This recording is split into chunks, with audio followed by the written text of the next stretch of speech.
to subtract two rational expressions, I need to have the same denominator for each. So I'm going to start out by finding the least common denominator, or the least common multiple, for 25z cubed y and 15z squared y. Let's start with the numbers, the 25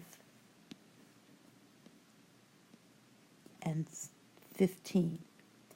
One way to find the least common multiple, or least common denominator, for two numbers is to find the prime factorization for each. So for 25, I can break that down to 5 times 5. They're both prime numbers.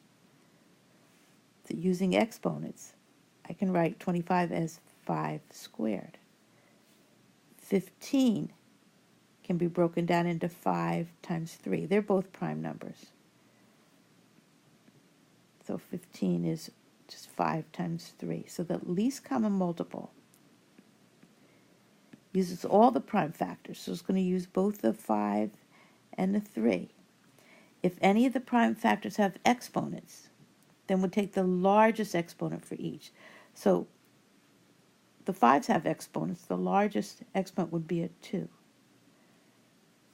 So if I multiply, I have 5 squared times 3, or 75. That's the least common multiple for the numbers.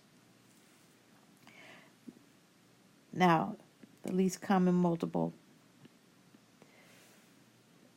for each of the denominators. Okay, so 75 for the numbers. Now, we'll take each different factor, and if each of the factors have exponents, we take the larger exponent for each. So I have a z and a y.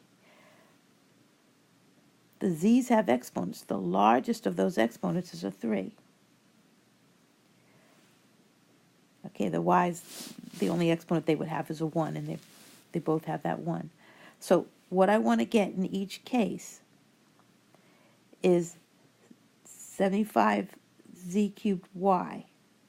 I'm going to rewrite the fractions that I have.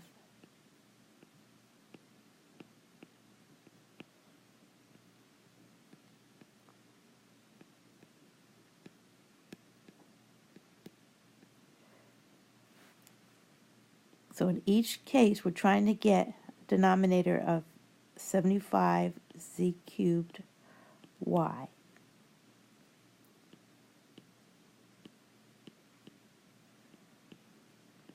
So in the first fraction, I have a 25 in the denominator. To get to 75, I need to multiply that denominator by 3. I have the z cubed y. So I only need to multiply that denominator by 3. But whatever I do to the denominator, I have to do to the numerator. 3 times 3 is 9. Now, for the second fraction, the second denominator, I have 15. I need 75.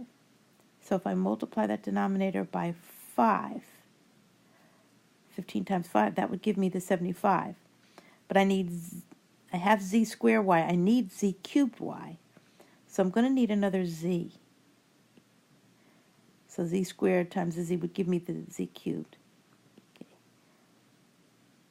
Multiply the numerator and the denominator by that. Okay, so 15z squared y times 5z gives me the 75z cubed y.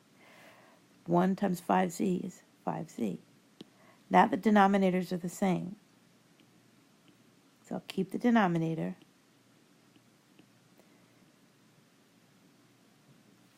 And I'll subtract the numerator. So 9 minus 5z. And I can't factor the numerator, so that I can't create common factors to remove. So that's my answer.